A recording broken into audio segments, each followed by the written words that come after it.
नमस्कार। कभी ऐसा हुआ है कि कोई चुनौती इतनी बड़ी लगी हो कि उसे पार करना नामुमकिन सा लगे?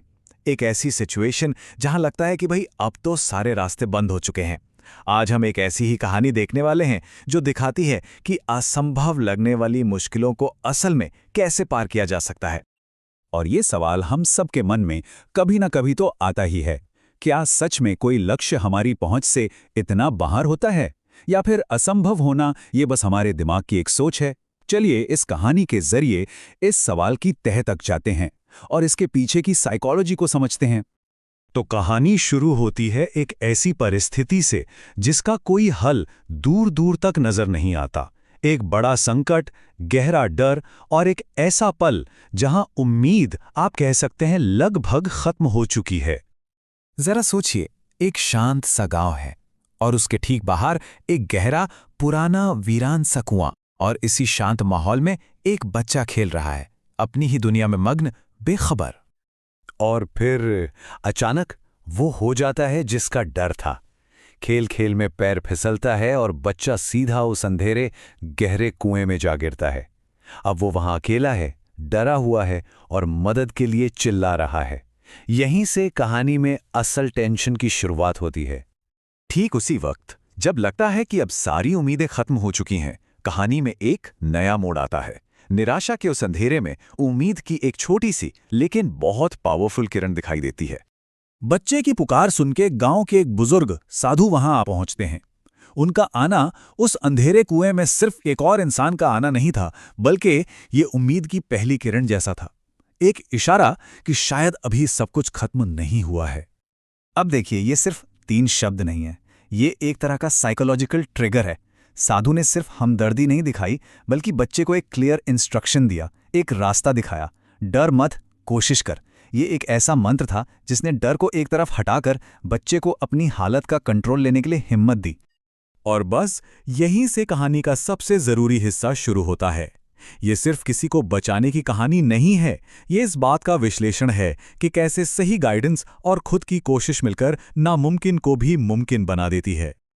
तो ये बचाव असल में हुआ कैसे? ये एक पूरी साइकोलॉजिकल प्रोसेस थी। सबसे पहले साधु के शब्दों ने बच्चे के अंदर की उस सोच को तोड़ा कि मैं कुछ नहीं कर सकता। फिर इस नई उम्मीद से उसे हिम्मत मिली, शरीर में ताकत आई। इसके बाद उसने एक एक्शन लिया, अपना हाथ बढ़ाया, जो सिर्फ एक फिजिकल एक्शन नहीं था, बल्कि भरोसे का प्रतीक था। और आखिर में बच्चे की कोशिश और साधु के सहारे ने मिलकर उस असंभव को संभव कर दिखाया। बच्चा कुएं से तो बाहर आ गया, लेकिन इस घटना ने उसे सिर्फ शारीरिक आज़ादी नहीं दी, बल्कि एक ऐसा मानसिक सबक दिया जो उसके साथ पूरी जिंदगी रहने वाला था। बच्चे को सुरक्षित देखकर साधु मुस्कुराए और उन्होंने वो शब्द कहे जो इस पूरी कहानी का निचोड़ है: असंभव कुछ भी नहीं। ये सिर्फ एक वाक्य नहीं है, ये अपने आप में एक पूरी फिलॉसफी है, जिंदगी जीने का एक तरीका है। तो इस फिलॉसफी का असली मतलब क्या है? इसका मतलब ये है कि असल चुनौती बाहर नहीं, अंदर होती है। जब हमारी अपनी कोशिश और खुद पर पक्का यकीन एक साथ मिल जाते हैं, तो कोई भी मुश्किल बड़ी नहीं रहती। ये इस बात का बेहतरीन उदाहरण है कि जब हमें खुद पर भरोसा हो जाता है, तो हम क्या कुछ नहीं कर सकते। तो ये सिर्फ एक घटना नहीं थी, ये एक ऐसी सीख थी जिसने उस बच्चे के सोचने का तरीका ही हमेशा के लिए बदल दिया। उसने इस सबक को सिर्फ सुना नहीं, बल्कि इसे अपनी पहचान का, अपने कैरेक्टर का एक अटूट हिस्सा बना लिया। और इसका नतीजा क्या हुआ? उसकी पूरी जिंदगी इसी एक सबक के इर्द गिर्द घूमने लगी। हार मानना तो जैसे उसके लिए कोई ऑप्शन ही नहीं रहा। हर चुनौती उसके लिए एक मौका बन गई, और हर मुश्किल के समय उसके अंदर से बस एक ही आवाज आती थी: असंभव कुछ भी नहीं। तो इस पूरी कहानी से जो सबसे जरूरी बात हम समझ सकते हैं वो ये है, असल चुनौती कुएं की गहराई नहीं थी, बल्कि विश्वास की ऊंचाई थी। अगर विश्वास ऊंचा होना, तो कोई भी गहराई पार की जा सकती है।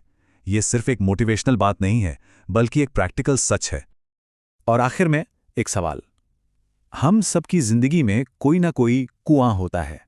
ये कोई डर हो सकता है, कोई अधूरा सपना, या कोई बुरी आदत। सोचने वाली बात यह है कि उस कुएं से बाहर निकलने के लिए पहला कदम क्या होगा? शायद जवाब साधु के उन्हीं 2 शब्दों में ही छिपा है: कोशिश कर।